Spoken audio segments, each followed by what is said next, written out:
Bien-aimés frères et sœurs en Christ, mes chers amis auditeurs, auditrices, abonnés, oh, si la vie du Seigneur Jésus a en nous la voie libre,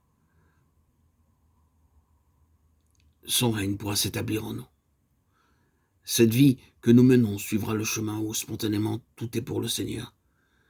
Tout est pour faire sa sainte volonté.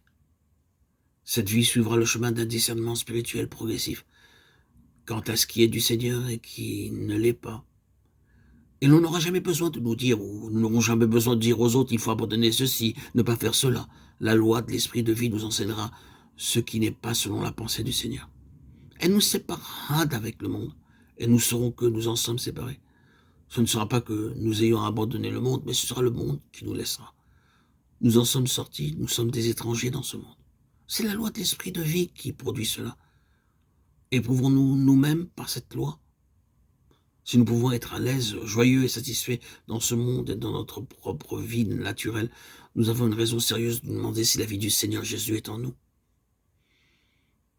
Et nous verrons, à mesure que cette vie agit en nous, que nous sommes de plus en plus étrangers ici-bas. Nous trouvons de plus en plus en esprit en dehors des choses, et nous pouvons y avoir les expériences les plus terribles.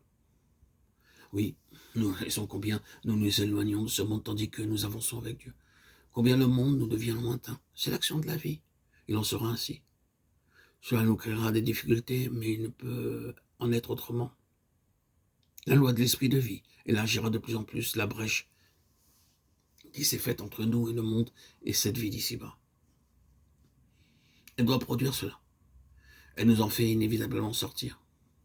Et naturellement, lorsque nous sommes dans cette position, sur quoi nous pouvons nous compter? Quel appui avons-nous autre que Dieu seul? Il est devenu notre vie, notre source. Les plaisirs du monde se sont retirés et il est devenu, lui, notre plaisir. Pour tout, nous avons regardé à lui et c'est une vie de foi. Notre sanctification n'est plus ici-bas. Mais c'est la vie qui accomplit tout cela et qui nous amène à la place où nous découvrons que Dieu est notre récompense infiniment grande, comme le fit Abraham. Dieu, El Shaddai, le Dieu tout-puissant, le Dieu qui répand de sa plénitude. Il nous faut comprendre Joseph très intimement, toute cette action de la vie dans tous ces différents stages, amenant spontanément ces choses si variées à devenir pour l'enfant de Dieu des réalités. Tout cela est dirigé vers une destinée, vers un but. La loi de la vie, lorsqu'elle a la voie libre en nous, doit nous amener au trône. Elle doit aboutir au trône pour que nous régnions avec lui. Et comment? Par la souffrance, par l'humiliation, par l'abaissement.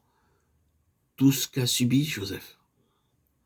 C'est le chemin de cette vie, le chemin qui nous conduit au trône. Et c'est l'illustration de ce que représente Joseph pour nous tous, enfants de Dieu. C'est le message à consigner dans notre esprit et à suivre. Souffrance, humiliation, abaissement. Voilà le chemin qui mène au trône. Voilà notre véritable destinée.